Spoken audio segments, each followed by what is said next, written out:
All right, we're live. Hey, welcome to Making Comics number 5. Little series of streams talking to writers, and today it's special for me because I've got two great creators, indie creators. Not only do they write their own stuff, but they illustrate their own work. So I can relate more to that because that's what I do. So with me today, I have Narwhal. And, hello. There's Narwhal. You probably know him from Earthbound, very successful Indiegogo. And then I have MistahMahvel. I'm going to just call you Troy, if you don't mind. And he's got the Juanpool. He's got a bunch of other stuff going on, but I'll let each of them tell you about what's going on with them. So whoever would like to start, just jump right in. Tell us a little bit about yourself, what you're doing, and then we'll get into some questions. Go ahead, Troy. I am Troy Torres, and I'm an independent digital artist from Massachusetts.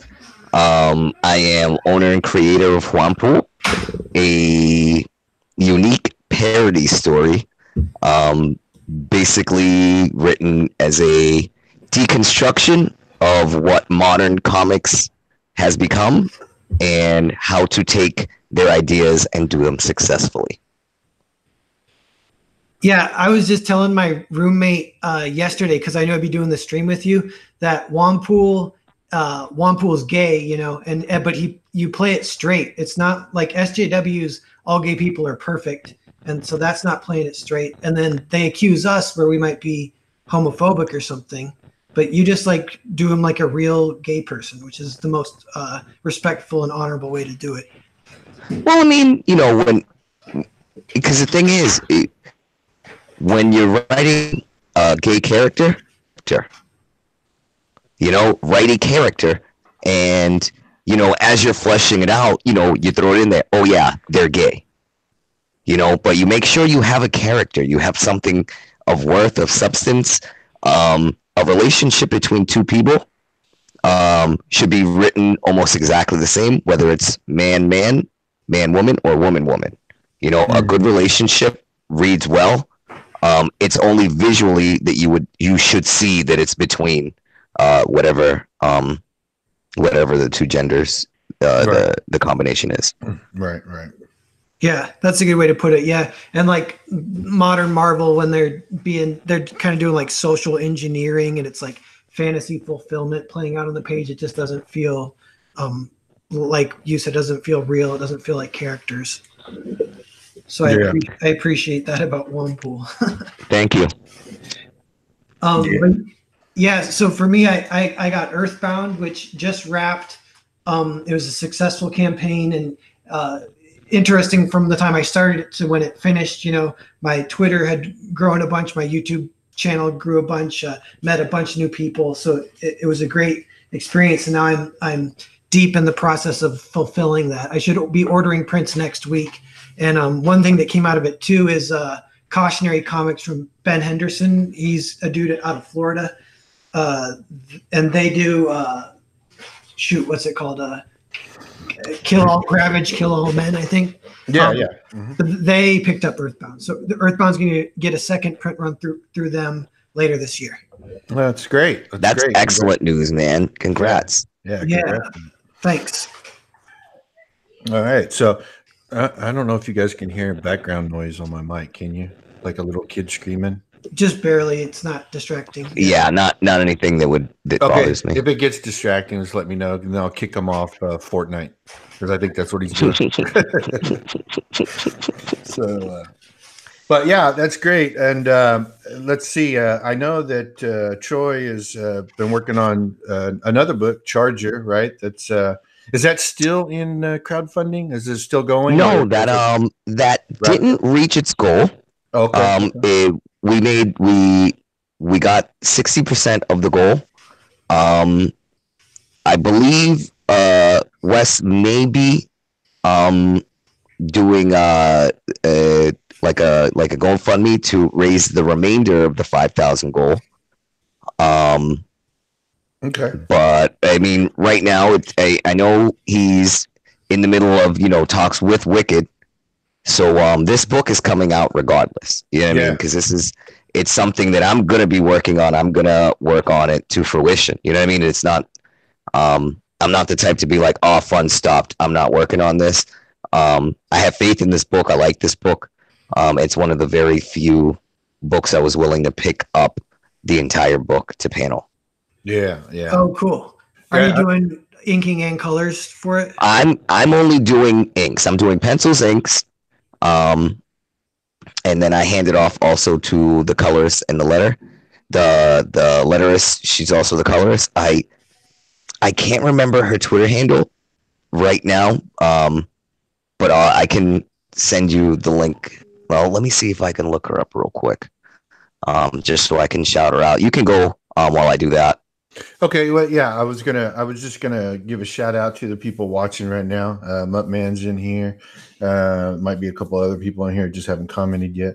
But Narwhal Muttman has a question for you. He wants to know why did you decide to publish through Cautionary? Why not self-publish? Yeah. Oh, by the way, before you answer that, I want to shout out to Muttman. Him and Macho doing a book Hero looks really good. Everybody should go check it out. Definitely. Yeah, those guys are great. Yeah, they're good guys. Yeah. So I got what's a good deal kind of was a big part of it for me. Like it's only a 2-year contract and it doesn't include this Kickstarter that I'm doing or the Indiegogo that I did, which was it. I sold like 450, but the print run itself will be 1,000. So I could sell another 500, and I'd get to keep 100% of those profits. But then beyond that, for the next 2 years, they're going to handle, the fulfillment and shipping. And then the cut is, 60-40 or something like that. So I am losing some profit, but so I kind of want to do it to test it, A, B, to kind of get in with the crowd and collab and work with Ben. And, he's working with Chuck Dixon and stuff and Mike Barron. So I'll get to like network with them and, they can mentor me a little bit, that kind of stuff. Yeah, absolutely. That'd be a good opportunity for you for sure. So what, I'm going to talk, I'll ask you a question about Earthbound while Troy's looking up the, I'm all set, but you go for good? it. Are you good? Okay, yeah. Go ahead. Go ahead. I just want to give a quick shout out to Catherine Ellis at Crankrat Cat.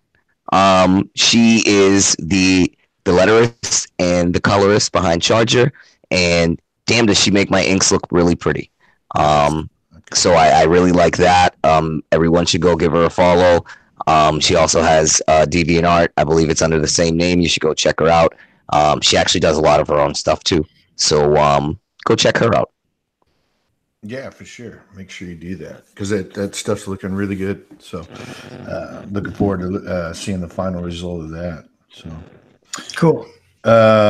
Josh, the amazing animator, is in the chat, and he's saying that Troy, you're echoing really bad. I don't know if I can. Yeah, is it an echo or is it just peaking? Because the peaking we can't fix. He says we're all echoing. I wonder, is that Bruce? It could be your capture device that you're streaming through is double picking up.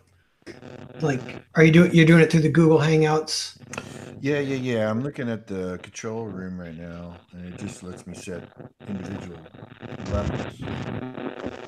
It's a bad echo. Echo. Interesting. Oh, I can listen to the stream. Yeah, I've got the stream up, but I've got it muted. So yeah, hold on. I'm gonna take off this headset and just talk into my phone, see if that helps. Huh, Josh? Is there a way it's just you? 'Cause I'm listening to it. It sounds okay. Are we good? Do you still got the echo? I don't hear any. Yeah, I don't hear an echo, but this is a form of trolling. He's trolling us. No. How about anybody else in the chat? Muttman, you still there? Or Michael? Michael Beacon's here too. Yeah, let us know if everyone's hearing an echo. Then we gotta mess with it, maybe.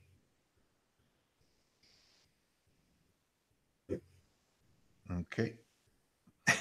Okay. Well, in the meantime, yeah, because I can't honestly, Josh, I don't hear anything. But I mean, I don't not believe you. It's just that I don't hear anything. I don't know what to do.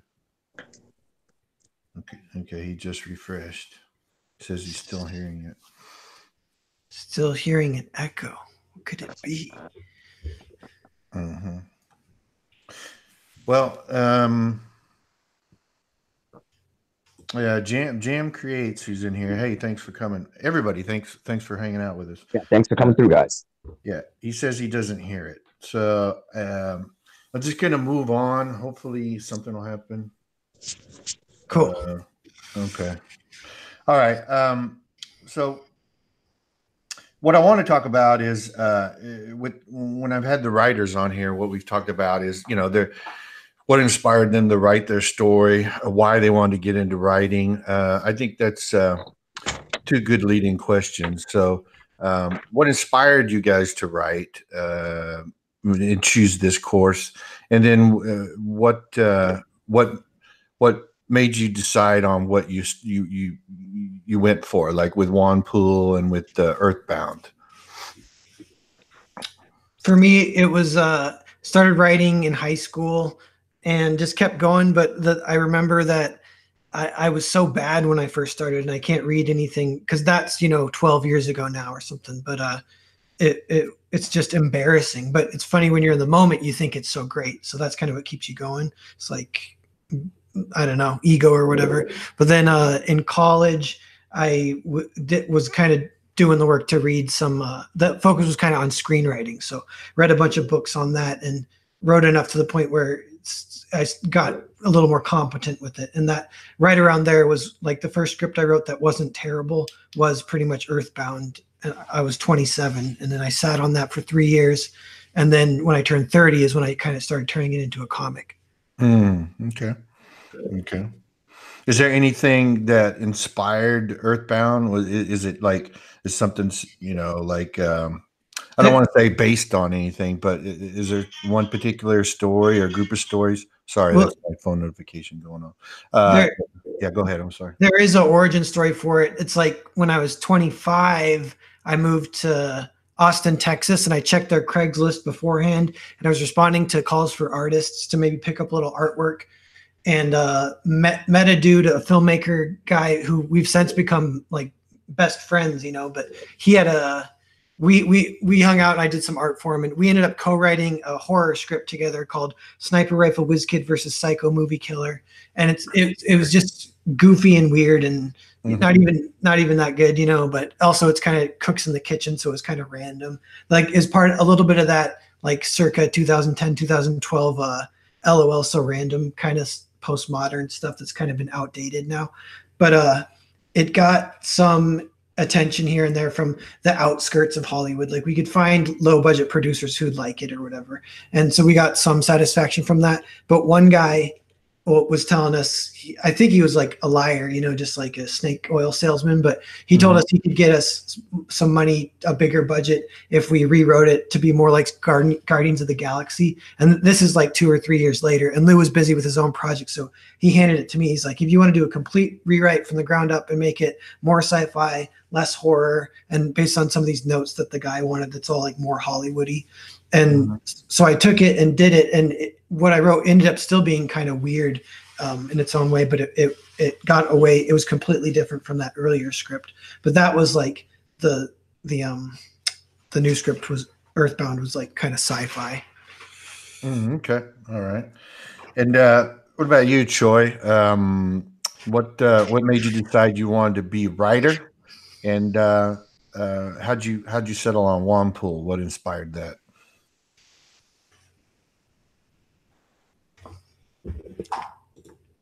You still there? His mic's muted. He might have ran to the bathroom or something. Oh, okay. Well, oh no, sorry. I actually just been talking for the last 30 seconds of we didn't hear you. I'm like that. I'm good. Well, I just don't want to. I just worry if I'm the one causing an echo because I'm on my phone. So I muted myself, but I completely forgot to unmute. You sound fine to me now. So all right, cool. To be honest, I would say I'm more. So I'm an artist. Yep. I've just recently let myself be called a writer. Um, I'm great with concepts. I can come up with concepts all day long.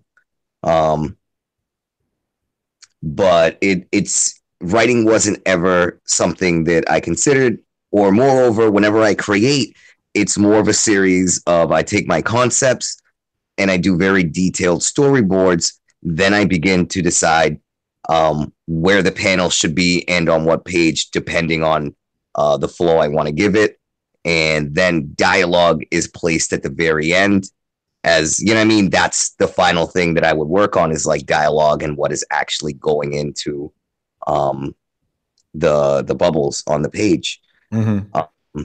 These days, I'm putting a lot more effort into actually writing, which is very difficult because like I'm no writer. So basically, right now, what I tend to do is write general outlines, and from those outlines, then I begin to do my storyboarding process. Um, but when it came to something like Juanpool, Juanpool was originally a meme based off of one of Captain Cummings' weekly contests. Mm-hmm. And eventually he got popular and people wanted to see more of him and know of him. And my original idea was to do just a one-off, quick, goofy adventure. But the problem I kept having was I wasn't quite sure who the character was.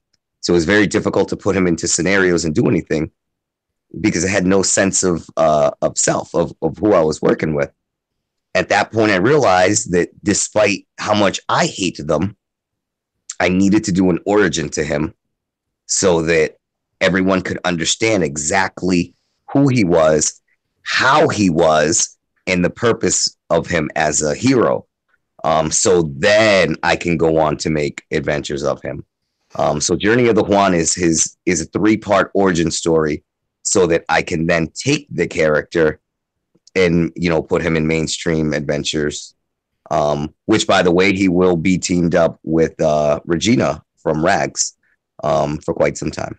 Oh, that's great. That's nice. Great. I love that book. It's a good book, Rags. Great book. Great team behind it. I know they've had their bumps and whatnot, but those are a great group of blokes, and I love them dearly. That's one guest I'd like to get on sometime if I could. Brian, I guess the writer. It's Brian, right?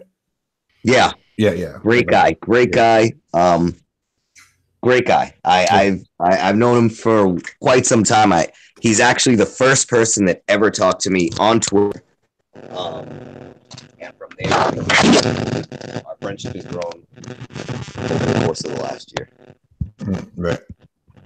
Just kind of lost you a little bit there, Troy. I don't know what you're doing. Maybe you're doing something there. I lost connection real quick. Yeah. You're good now. I can hear you. All right. So I'm going to go to the chat here real quick. We're going to get to Jam Create's question here really quick. He said, I'd love to know how everyone writes, Marvel method, full script, something else. We'll get to that real quick. Josh says that he fixed his echoing problem, so that's good to know. Samurai Raccoon, give a shout out to Narwhal, and he says, I'm in the same boat. I have trouble with traditional writing too. And hey, Kennel Hair, yeah, good to see you. And Michael Beacon says, I've got a story with some crossover potential with Juanpool. I'll be sharing more about it soon. Sounds like something for you, Troy. Nice. Yeah. And then, Josh, the Amazing Animator's here. I wonder if Pineapple Pizza Man and Juanpool would ever overlap. Yes. Well, I mean, they're both under the Science Comic Wizard label.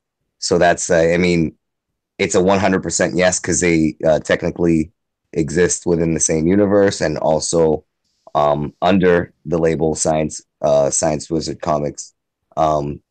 There's also storylines that allow, the ability for a crossover like that to happen flawlessly without question. I would totally be down for a crossover. Nice. Yeah, it sounds like it would be good. So, getting to the question that it was it Jam Creates has, and I'm going to throw in my 2 cents about the creative process for writing and drawing. Um, when I write, I don't. I do. I only do a full script because I'm writing for myself.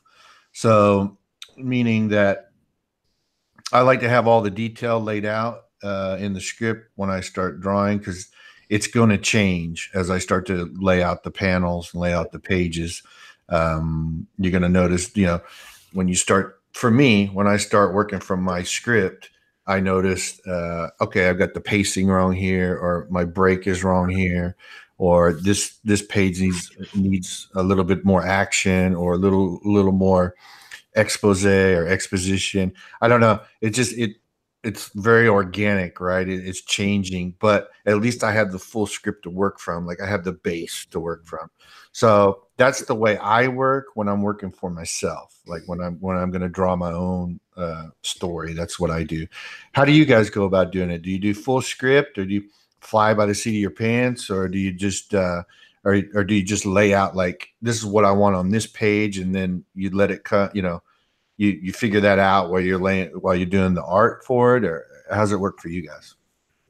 For me, it's I write a script formatted just like a movie script in Final Draft, and then I take that and do like thumbnails, and that's basically the layout. I know how many panels per page and the page breaks, and then I just kind of jump into the art from there. But the one thing I will say too is I do my own lettering, so that always ends up being the final draft. I do a lot of editing of I'll go through, if it's a joke, it might be 3 or 4 different versions before the final, which partly I've realized it's not always an improvement. It's just that if I'm staring at a joke for 3 months, then I just want to change it because I'm sick of it. No, I totally understand that. And I think Troy, did you do your own lettering for Juanpool as well? I did. Yeah. I did. And I agree with Narwhal. That's where you do the extra fine tuning of anything you got going on. Yep. So on top of that, I have number one Marmaduke fan. I'm sure everybody knows him. Mhm. Great guy. He actually acts as my editor and QA guy. So what I'll do is I'll send him the fully done comic. And basically he just goes in, fixes my punctuation, corrects my grammar and diction, and will give suggestions to how he feels the dialogue should be worded. Not so much changed, but so basically he's my proofreader. He's my proofreader, my editor, and that's the final goal before I would send it out to be published. Right. Yeah, I don't know about you guys, but when I was doing the rec, and this is how I normally do my own stuff, is I also do the lettering myself, and I'll do the lettering after I do initial layouts, just because that helps with panel layouts as well. Like if I have a little bit of dialogue, and then I find out, well, if I want to try to jam it in this panel, it's not going to work. It's going to cover up half it's going to cover part of the action or whatever. And then I'll either have to adjust the lettering or I'll have to adjust the panel a little bit. So I don't know how you guys go about doing that, but that's how I do it. I do the layouts first based on my full script. And then I'll go in and do the lettering, right? I'll put the story in the lettering. Of course, I agree with you guys. It'll change. It might change before the book is finished, but that's how I do it, just to get initial, figure out whether or not my layouts are going to work or not. So, Yeah. I tend to draw my panels with dialogue in mind. But what I also do and got really comfortable with doing is since Juanpool is a parody of Gwenpool and Deadpool, he doesn't necessarily break the fourth wall in dialogue, but the dialogue bubbles break the panel. So I'm very comfortable with overlapping outside of the panel. Yeah. And like you guys said, you do your last minute edits. You think of you want to pull out the thesaurus real quick. see if you find any smaller words to say the same thing. And, you know, worst case scenario, you go back to the drawing board real quick and you slightly shift everything in the panel. Just to get that last sense of, because you don't want to, I mean, you don't want to work on a page and lose half of the work because of all the dialogue. Right, exactly. Yeah, for me, I have just gotten in the habit of pretty much every panel, I'll have a fair amount of negative space towards the top of the panel, especially if it's gonna definitely be a word bubble, and that has gotten me into trouble rarely, but it happens if it ends up being a silent panel. Then the layout looks weird because it's like, why is there so much negative space at the top? But that always, I like it when the bubbles can kind of breathe right at the top of the page. I kind of stole that just from staring at Calvin and Hobbes for so long. It reads so well, but you'd be surprised if you look at it. They're actually just often the bottom third of the square layout. They're like, you know, the bottom third is art, and then the top 2/3 is room for lettering and stuff. Yeah, I think that's traditional comic strip stuff. So, but yeah, definitely, if that works for you, and I think that's the way to go. I'm kind of, my style is more, I guess, kind of like Choi's, where I'm not afraid to break the panels for dialogue if it works. Like, you know, if the conversation extends or something of that nature, then I'll go ahead and do it. And a lot of times I'll put, when I'm drawing, I keep in mind that I've got dialogue that's supposed to go on that panel or whatever. And that's why a full script works for me. So really quick, Ken O'Hare here would like to know if any of us have a good example page for a script that they think looks good, like a link to a script or something like that. My input on that is that there's a bunch out there online. All you have to do is look up comic script styles, and you'll see a bunch, because you'll notice that writers, they're all different. There's many different ways that they'll script for a comic. And but that would be my piece of advice. I don't have a particular link that I could share with you, but I could find some for you and post it up on Twitter. What about you guys? Do you have any good examples of comic scripts? The only ones I have I can't give out because they're the scripts I'm working on. Okay. So and plus, like I said, I actually would say I'm more categorized as an artist than a writer. So I am now just learning. I would need links to these things for help. So you're helping me by talking about these links. Oh, okay. All right. Oh, yeah, cool.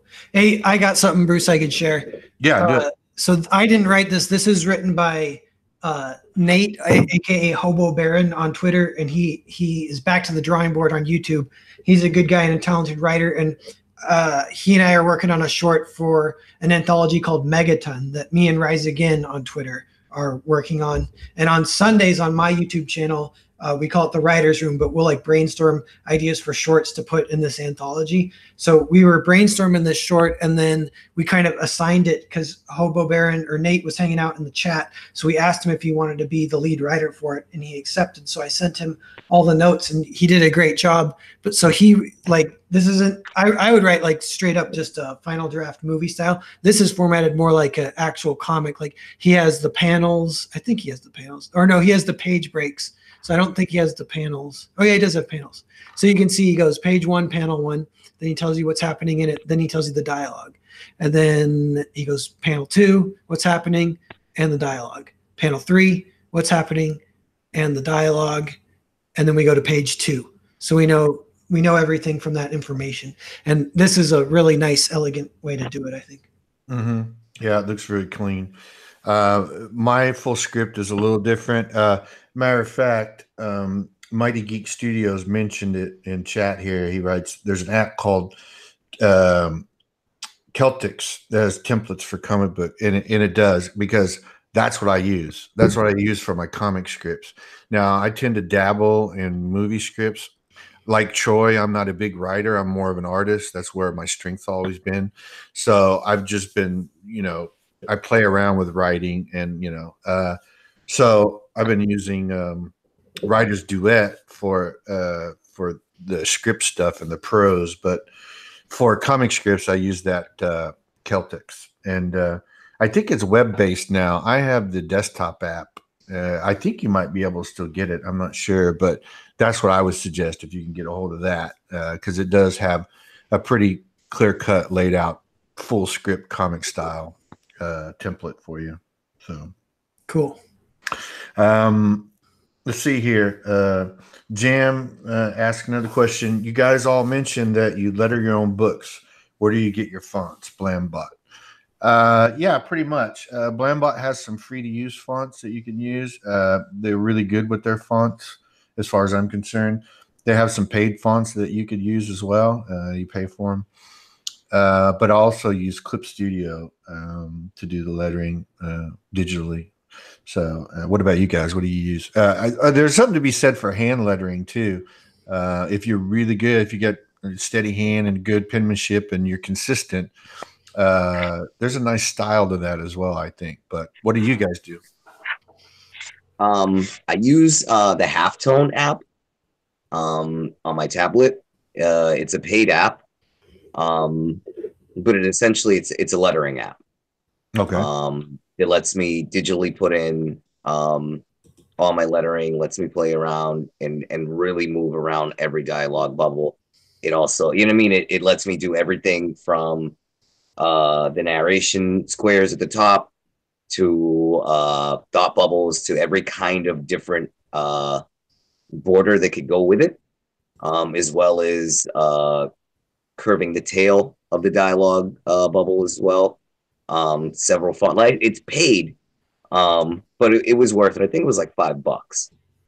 It also lets you import PNG files for use, like the onomatopoeia throughout the page. It's also good if you're working on covers to get your logo in the right place, and also any kind of like the publisher box. Real good app. I think, like I said, I think it was like $5, and I mean it's been a go-to ever since I had it. What was the name of that again? Halftone. Halftone. Okay. Yeah, I believe actually Halftone. Hold on, Halftone 2. The other Halftone is more for like editing, like photos for social media, but Halftone 2 is more like specifically geared for well, in essentiality, it's geared for paneling pages. It already has like preset panel layouts where you would import individual artworks into each panel.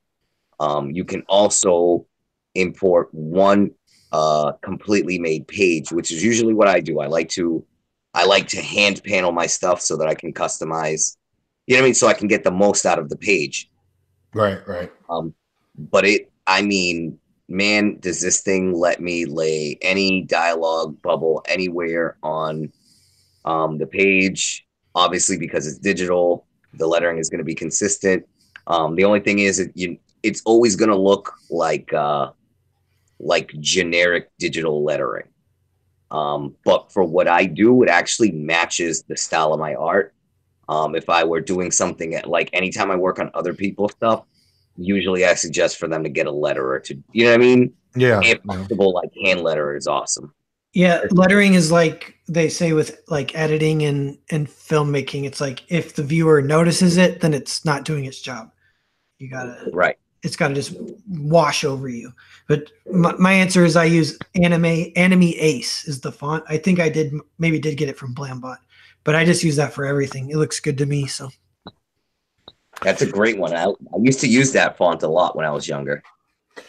Yeah, I'm trying to think of which one I used for the rec here. I can look it up real quick. Okay. Smack Attack. That's what it was. Smack Attack. So, but yeah. So I hope that answered your question. Moving on here. Let's see. Do we have any letters? Hand letters. Yeah, that sounds good. Sketchbook Pro. Yeah, that's a good. I use that program sometimes too. I mainly use Clip Studio to do the comic stuff, just because it's a really good tool. It's kind of set up to do sequential art. And I know a lot of people use Photoshop and stuff. Now, you guys colored your own projects too, right? Yeah. Yeah. Yeah. Yeah, I did everything. I did everything on this. I know that's a lot of work. I was gonna color my own, and I thought, man, if I do that, it's gonna take me even longer to finish. So I hired an artist. That was an experience in itself, finding one and and then working out the logistics because he's located in Spain. But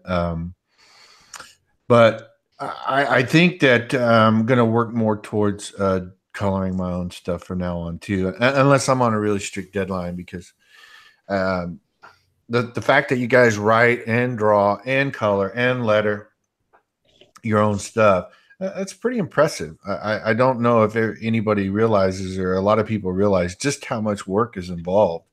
I don't know how quick you guys are, but it usually takes me about a day to do a whole page. Like drawing and inking, or penciling and inking, and then if I do anything else to, that's just extra time. So Yeah, something about that is like, I think a lot of times shortcuts that you discover is a lot of what informs our style, as our style develops over the 10 years from when you start being an artist to when you're like a pro, like 10 years later or whatever. It's kind of like figuring out shortcuts and stuff. And I wonder if Troy has a similar experience of doing everything, but for me, it's like I kind of have to find the quickest way to do stuff. So I'm constantly kind of trying to, my style's getting boiled down, the coloring and the it can, like, what's a good word, like it's almost like a synesthesia between the, or I don't know if it's that, it's like vertical integration though. So because I'm the colorist and the inker, I can skip certain sections of like the inking because I know I'm going to handle it in coloring. So all that kind of stuff like kind of builds up, and eventually I think people that do all their own stuff will have kind of a pretty unique style, just almost accidentally. Yeah. Well, the way I tackle it with coloring, and I tell a lot of people, and I break hearts, there's absolutely nothing artistic about my production. It is a machine. I have very precise steps when I create a page. I don't even have to do pencils on a page. Usually I don't have to do too many pencils on a page because I'm importing right into my page the several panels that I've decided. So I tend to just start inking right over all that rough stuff after I lay it out where I want to. And, like Narwhal mentioned, when you're doing both inking and coloring, you 100% get to create your own shortcuts because you already know, well, I can do a heavy contrast of black here to lay off the amount of coloring I have to do in that section, and I'm going to chip off a humongous amount of this. Right. Let's say you're doing a cityscape. All right, well, then you're going to want to have the sun angled in a way that the majority of the buildings are going to be solid black. So that the side you do see, you pop with color, you pop with highlights. If you're good enough, you get a reflection on them if they're like glass skyscrapers. You definitely have to find shortcuts when you're doing everything. Time-wise, though, I got it down to a pretty good science. I can bang out a page. As far as hours put into it, between 10 to 16 hours, a completed page from concept to letter. It really depends on what's in the page. A splash page is getting done, in hours, 2-3 hours. I'm going to finish a splash page because at that point, it's essentially just a pinup for me, which I can bang out. High dialogue pages, you can completely cut off huge amounts of the panel because you already get to compensate for, I need to get a big chunk of dialogue into this panel. Let me get let me get whatever artwork is going to be in there, and then I can focus more on empty panel and not so much the background going around. You tend to learn what panels need a background, what panels should have a flat color behind it. You start to learn learn how to use action effects to cut parts of the panel away. Like you give a good punch, have that big star burst come out. You know, black colors, boom, it looks good visually, and you cut off the majority of your background. Let's get it, kid. You know? Yeah, no, definitely. That's something I was asked, I think, just today, about, what do you think your weaknesses are or whatever, and I said, well, sometimes I forget that, every once in a while you need backgrounds in there, especially to establish a scene. But I'm also a firm believer that you don't need detailed backgrounds in every panel of your story. It's just like you said. There's certain actions or certain things that are going on in a panel that don't require a background at all. It's just like you said. You might be able to take care of it with a color or mood or whatever, or action, just like you said. Not every panel has to be super detailed with a background, and so I'm one of those people that believe that exactly what you're talking about. You can take those shortcuts and you learn about them as you do more and more of them, and you get down the storytelling aspect of drawing sequential art. That you can have scenes where it's just the character or it's just one action or whatever, and it doesn't have to be a whole cityscape or country venue or whatever. So. Definitely. Exactly. Yeah, some people and I used to be like this. I used to hate drawing backgrounds, but that changed when I got like kind of better at perspective. When I think if you get kind of good at perspective, then backgrounds become fun. And that's when I think back, like back in the day, there might be artists where they loved drawing backgrounds and I couldn't relate to them at all. I'm like, what's even going on in their head? How can they possibly enjoy drawing backgrounds? And I realized, I think it's just that they had, they could draw perspective, so it becomes kind of fun at that point. Yeah, that definitely helps. Once you learn how to do 1, 2, and 3 point perspectives, those things come a little bit easier. That's something I've noticed as well.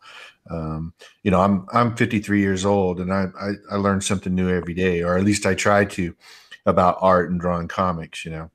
And perspective is something, though, I wanted to get down right away because it's so crucial, in your storytelling. It's the same with anatomy, right? When you're doing a lot of character art, anatomy, I think, is very important as well. Yeah, and then there's anatomy in perspective, and then everything. Yeah, exactly, right. That's like Jung-Ji Kim. Do you guys know him? He's a South Korean artist. He's super famous. I guess a lot of people have heard of him, but he's awesome. And he like, that's kind of his meat and potatoes is like perspective and anatomy, I guess. But he'll just inks, no pencils, a whole huge 5 foot by 5 foot drawing and fill the whole thing with a crowd. It's like amazing. No, I've seen. He had you guys familiar with a guy on YouTube, Proco? Oh no. He does these anatomy tutorials that are really well done. But he had an interview with that guy, and it was a really good interview. So if you get a chance to check it out sometime, you should. I think, if you like his art, if you like the artist. So. Yeah, Doug Snapple retweeted it, but I didn't click on it, so I got to do that. Oh, okay. So now, right now, are you guys, your writing and your art, is it basically part-time gig? You doing either one of you doing it full-time, or is that an aspiration to do it full-time, or you just want to keep it like something you do on the side? Or for me, it's Comicsgate basically, and the successful Earthbound campaign enabled me to go part-time. Before that, I was full-time, just minimum wage job. This is part of the meme around my account. My creator account is, I go by Narwhal, but I work at the Fred Meyer Deli. I sling salty meats for right. the elites of society or whatever. But so yeah, going part-time is amazing, and I love it. I'm so grateful, and it's kind of depressing going full-time at the deli, So, but last year I had a contract for a book, so I was full-time comic artist for a year, and then that ended, and then for like 6 months I was full-time deli. So it's up and down. But when I was full-time artist, I was still trying to figure out like a good life balance thing of getting out of the house and having a life, because I would get like cabin fever and maybe a little depressed. So I think if I ever do go full-time, which I do want to, but I'd want to figure out a way to get that balance either through volunteering or keeping a part-time job, but maybe it's just 8 to 12 hours a week and not even 20, something like that. Right. So what about you, Troy? Is this something you'd like to make full-time? No, it's weird. Because here's how it breaks down. My actual job, my day job is I'm a tattooist. I do tattoos. All right. But that also allows me a lot of downtime at certain points. So let's say I may have like 2 or 3 days where I'm fully booked out and I'm tattooing, but then I get another 2 days where no one's come in, but the money that I needed to make was made in the prior days. Then those days I'm a full-time comic creator. Since I'm on someone's book right now, you could consider that technically, full-time paneling work. My commissions are always open. So the way I say it is, I'm a full-time artist. Yeah. It's just my workload varies. Right. Sometimes it's a heavy commission month. Sometimes I'm bogged down with paneling. Sometimes it's swamped with tattoos. But either which way, I'm always a professional artist. That's been my job for the last 10 years. I would love to have more time for comics. Yeah. Charger just put in the Wes just put in the chat that my check's coming. Thanks, Wes. Well, now you're committed, Charger, because it's in writing right here. He could. No, I'll tell you what. I've been working with Wes for about a year now.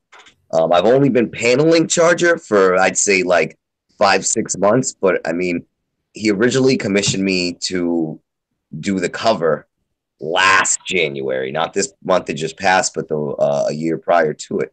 2018. So we have a very good working relationship, really good trust. I love Wes. He's one of my dudes. I have full faith in him. And like I said, he was one of the very few scripts that I looked at and said, yeah, okay, I'll put the effort into this book. Right. Well, that's good, man. It's good. That's the kind of relationship you want when you're working with somebody, for sure. But I totally get about being a full-time artist. I've been a full-time artist for a long time now, just different forms of art. And just last year, I decided to get back into the comic book business because for 15 years, I've been working in the gaming industry, 3D artist. So yeah. So I can relate to the whole art is my full-time job, but I'd like to do comics. I like to concentrate more on comics. So, but yeah, that sounds great. I'm going to read off a little bit of the chat here. Mighty Geek Studio says speed lines are a great shortcut. Yep, they are. I think more predominant in manga for sure, speed lines. And then let's see. Samurai Raccoon says, I didn't start out very good with backgrounds either. I'm right there with you. Josh says, Narwhal talking about anatomy. The hands. Do you have trouble with hands, Narwhal? Yeah, Josh gives me crap because I infamously draw them really quick and That's all right. Yeah. I'm blur. I'm just trying to defend myself, but he's right though. I should focus more on the hands. Let's see here. Mighty Geek Studio says backgrounds aren't static. There's always something moving in the background. He's right about that. And then of course, Troy got Charger's comment there. By the way, thanks everybody for showing up and joining us here and talking to these two great guys, two great creators with great stuff out there. Yeah, thanks everyone. Yeah, and Let's see here. We got Josh says he's looking forward to Charger, and being more excited the more he learns about it. That's great. And then Chargers going back and forth. And I'm excited to see what Troy and Kat bring to what to his writer, right? Is he the writer? Is Yeah. that right, Troy? Okay. He's the creator. He's the creator, the writer, and the owner. Okay. Man, I need to get him on this channel. I need to line up some more writers and some more artist writers for this. I like to get more people interested in hearing what other professionals have to say. Because let's face it, we're professionals. You're getting paid. I'm getting paid. We're all getting paid. That qualifies you as a professional, regardless of what people want to say. So, yeah, Bruce, it's good what you're doing, because even the small channels, like my channel's pretty small too, but that's like any creator can come in and have this like network of channels to go on to promote their book. So, and yours is only going to grow, and the conversation you have will be better networking. So it'll pay off in the end too. I bet the rec will be successful when you relaunch it. yeah, I hope so. I hope so for both. And I think it helps to have creators like you guys on. You're very popular in the community and in the indie community, and people like you, and you like them. Obviously, you relate very well with them and stuff. And whenever I have guys like you on, man, I tend to get some pretty good views out of it. So I really appreciate you guys coming on. So, yeah. So, hands and feet. Samurai says hands and feet are the biggest challenges to most artists. Just ask Rob Liefeld or Liefeld.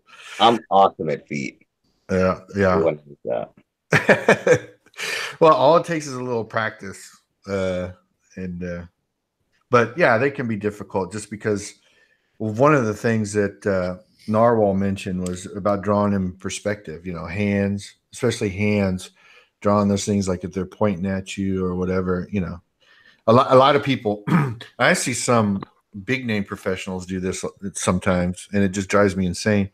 They'll have a pose, right? They'll have a pose and they have the arm coming out at you or whatever, but it might be at a 3/4 angle, but they still have the fist drawn at a full-on view, right? Where it looks like they're bending at the wrists so they can actually point their knuckles at you. You guys get my meaning here? What's going on?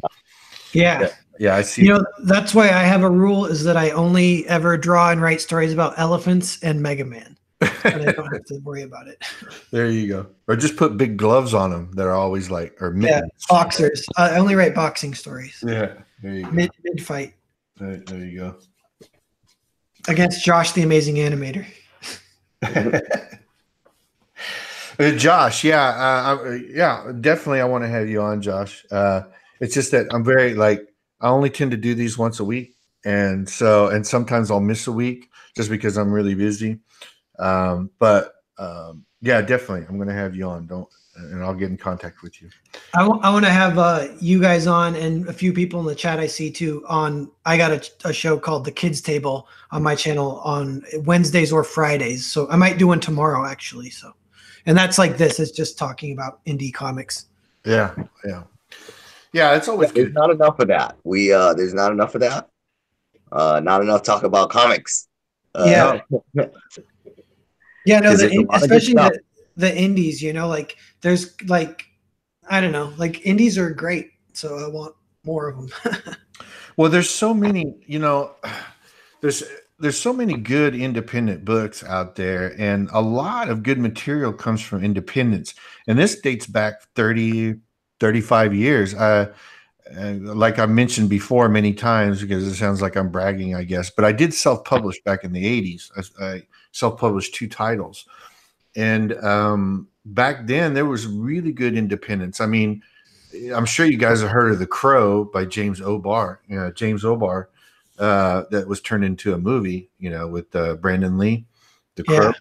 Yeah. That was an independent comic, black and white comic back in the day.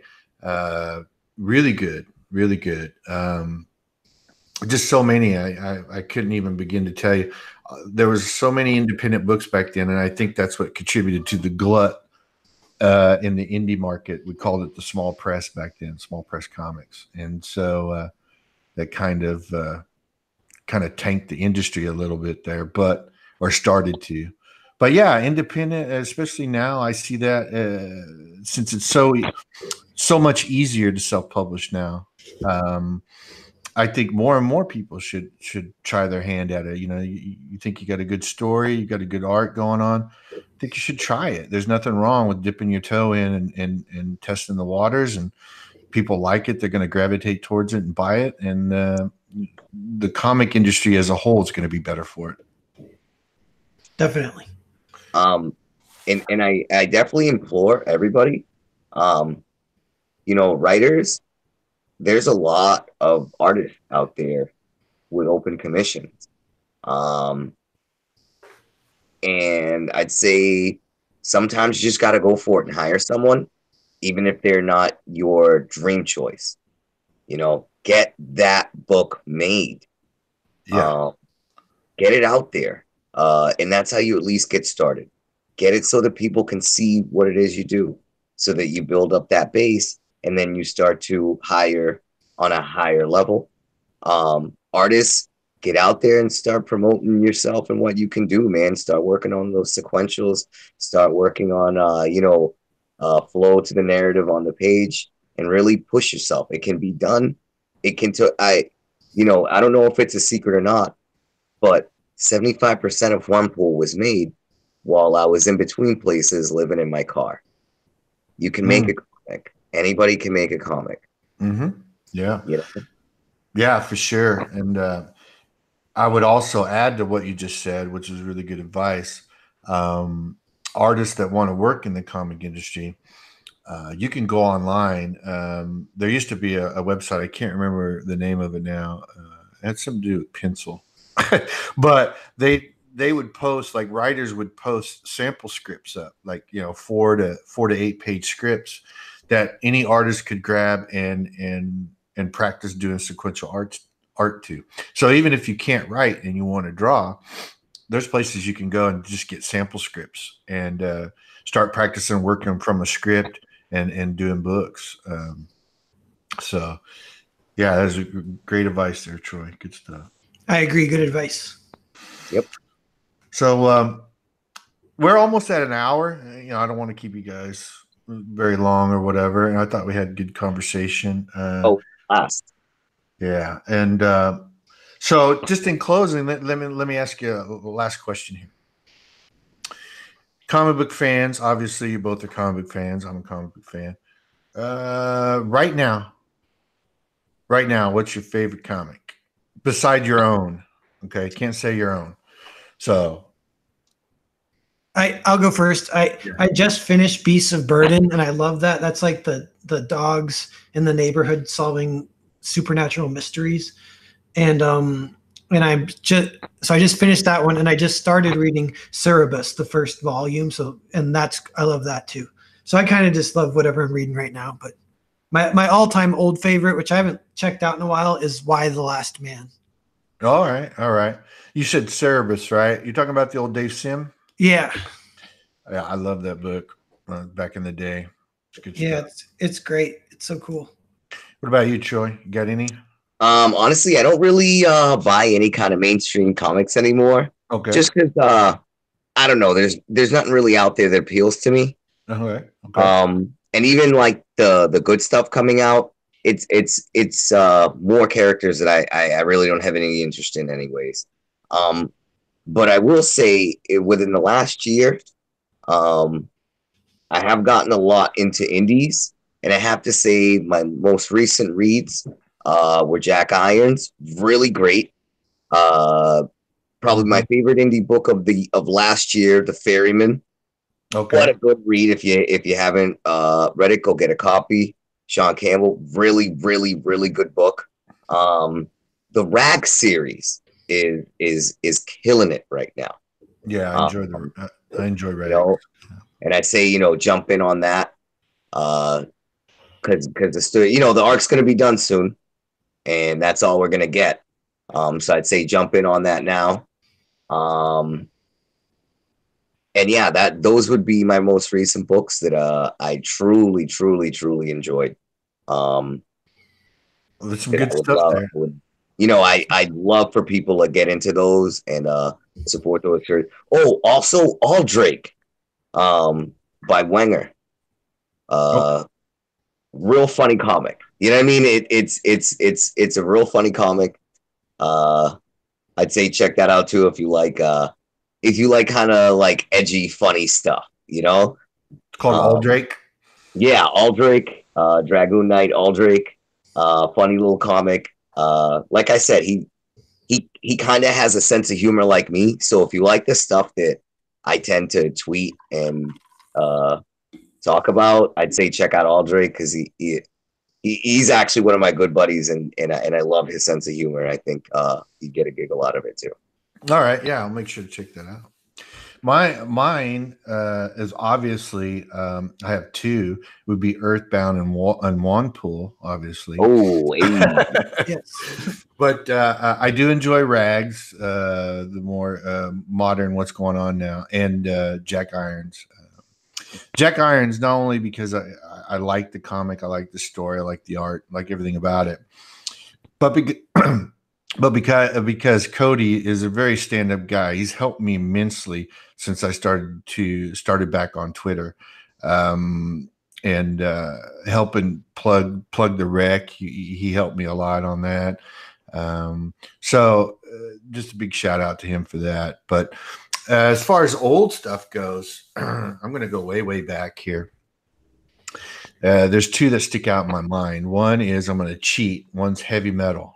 Okay, the old heavy metal stuff, because it used to feature a lot of artists that I really like, Richard Corbin and Frank Frazetta, and just some really good stuff in that book, kind of anthology type stuff. If you guys are familiar with heavy metal, and then the other one is the Fabulous Furry Freak Brothers.